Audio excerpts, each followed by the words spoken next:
কিবরিয়া বেশ ভালো একজন উঠতি বিএনপির নেতা ছিলেন। তিনি যুব দলের অত্যন্ত জনপ্রিয় একজন স্থানীয় সংগঠক এবং পল্লবী থানা যুব দলের সদস্য সচিব হিসেবে বেশ জনপ্রিয় একজন নেতা ছিলেন এবং তার রাজনৈতিক ভবিষ্যৎ খুবই উজ্জ্বল ছিল। তিনি হয়তোবা পরবর্তীতে পল্লবী থানা বিএনপির বড় কোনো পদে যেতে পারতেন। তো যার কারণেই মসি এবং বিশেষ করে মসির যে অন্যান্য জুট ব্যবসাকে নিয়ন্ত্রণ, চাঁদাবাজি নিয়ন্ত্রণ, হাউজিং ব্যবসা, ডেভেলপার ব্যবসা নিয়ন্ত্রণ, ফুটপাতের চাঁদাবাজি নিয়ন্ত্রণ, এগুলোতে কিবরিয়া বাধা হয়ে দাঁড়াচ্ছিল বলে আমরা প্রাথমিকভাবে জানতে পেরেছি।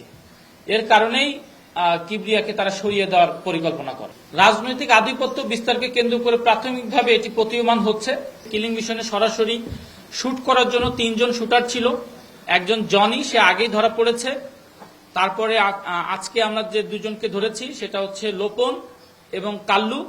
আর বাইরে অস্ত্র দেওয়া এবং এই শুটারদেরকে নিরাপদে সরিয়ে নেওয়ার জন্য রেস্কিউ টিমে ছিল ভাগিনা মাসুম এবং অস্ত্রগুলো সরবরাহ করা এবং সার্বিক নিরাপত্তা দেওয়া, এইটার দায়িত্বে ছিল পাতা Sohel. Colour expert dark sap এবং মাইল্ড অন হ্যান্ডস টেকনোলজি সমৃদ্ধ অরিক্স অ্যাডভান্স ডিটারজেন্ট পাউডার আপনার লন্ড্রি এক্সপার্ট।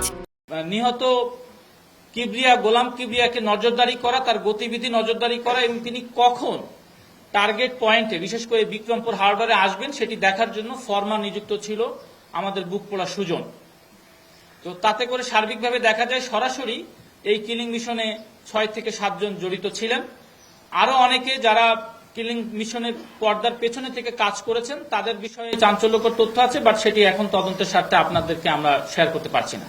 প্রাথমিকভাবে আসামিদের স্বীকারোক্তি, আসামিদের জিজ্ঞাসাবাদ এবং আসামিদের কাছ থেকে আমরা যে ডিভাইসগুলো পেয়েছি সেগুলো পরীক্ষা নিরীক্ষা করে আমরা দেখতে পাই যে আসামিরা মশিউর রহমান মশি, তার সঙ্গে তার যোগাযোগ ছিল এবং মশি আপনারা অবশ্যই অবগত আছেন, তিনি একজন এখানকার শীর্ষ সন্ত্রাসী পলাতক।